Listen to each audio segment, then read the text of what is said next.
Today, so far, I have written 5,000 words, and I plan to write at least 1,000 more before the day is over.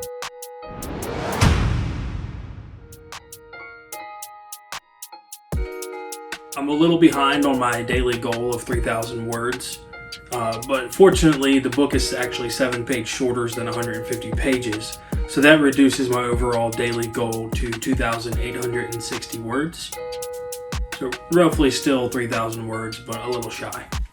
Moving forward, because I slacked off a little bit and worked a little overtime on the outline, my daily goal is going to be about 4,000 words. Now, some days I might write a little more than that, like I did today, and other days I may focus my energy elsewhere to better arrange the story. The story so far is going really well. It's pretty much as I have outlined it. I have the outline up and then the story next to it, so I'm just writing, looking at that 2-sentence outline and using that to inform where I am in the story and trying to hit those beats as I go every 300 words or so. Some of the pages will have more like 450 to 500 words and some will have like 275 words. It really just depends on where those narrative beats drop. So far I've written about 24 pages, which is roughly 9,000 words. So I'm going to write that extra 1,000 today to try to get to 10,000 total. That'll put me almost a quarter of the way there. Every now and then I'll come across a part in the outline where things don't quite make sense when I write it out, and some things I just completely have omitted because they don't make sense for the story and how compact I need it to be. So some parts I just cut out completely. So as I'm writing, I'm actually having to go back and change a few things here and there to make sure that the story is going to be able to be told in a 40,000 word count roundabout. I really like to over-explain things and really get into the history of the world and why something is the way it is. And, when the character's walking through the woods, I want to describe all the details like J.R.R. Tolkien in Lord of the Rings, where he takes 15 pages to describe 10 feet of movement. But that's just not realistic for this kind of book. I also have to remember that I'll be illustrating a lot of the pages, so a lot of the details will be seen in those visual illustrations, and I won't have to rely so much on the text itself.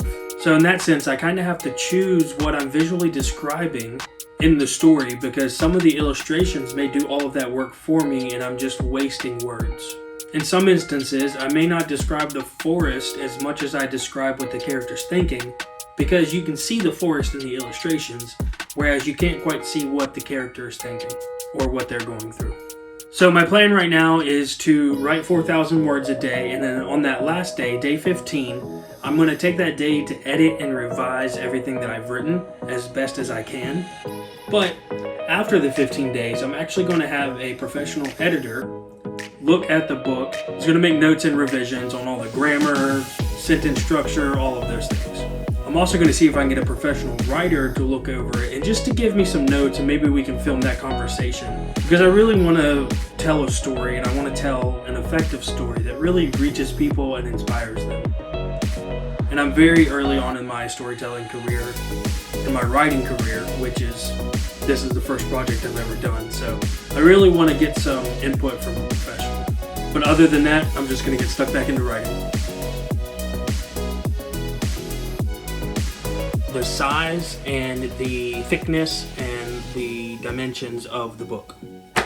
So it's really hard for me to just focus on writing. I'm constantly thinking about the next step. And I think that's kind of an interesting part of the process too. Because when I'm thinking about how many pages I'm going to have to write, it's easy for me to get stuck in, oh my gosh, that's so many pages. How am I ever going to write that many pages?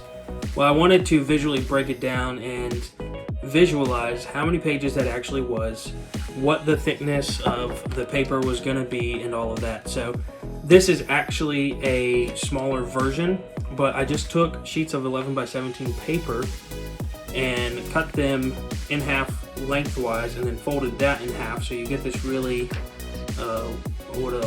all the teachers outside will, or all the teachers out there will know this, cut them hot dog style and then you fold them hamburger style.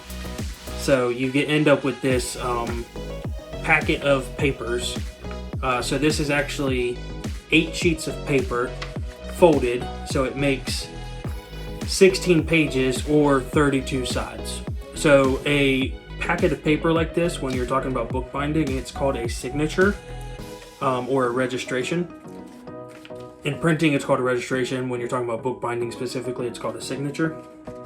But signatures are basically just those individual pieces or collections of little books inside of a book.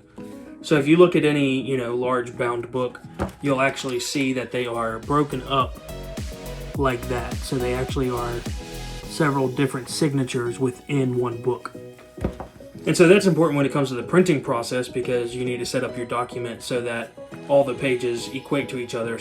It's a very confusing process. But I just wanted to visualize the thickness. When we talk about having 150 pages, like, what does that actually look like?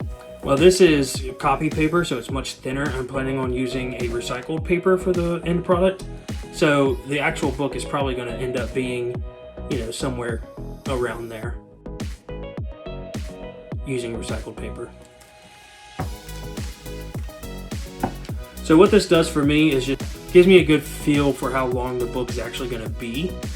Because you can have an outline. I believe my outline is only like 12 pages typed up with spaces and all that. So it's really not a long outline, but when you start thinking about how long the book's actually going to be, we'll have like chunks of 300 words on each page.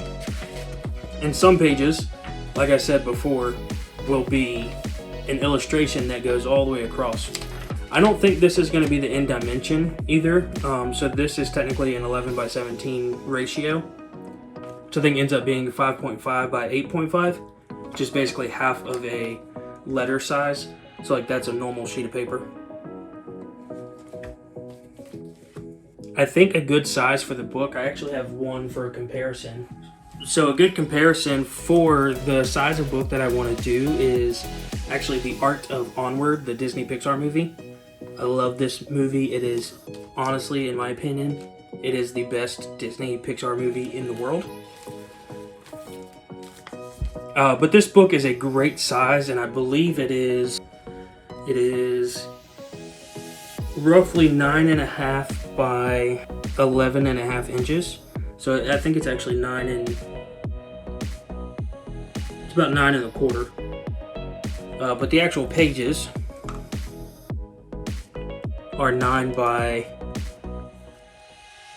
roughly 11. 9 by 10.75, somewhere around there.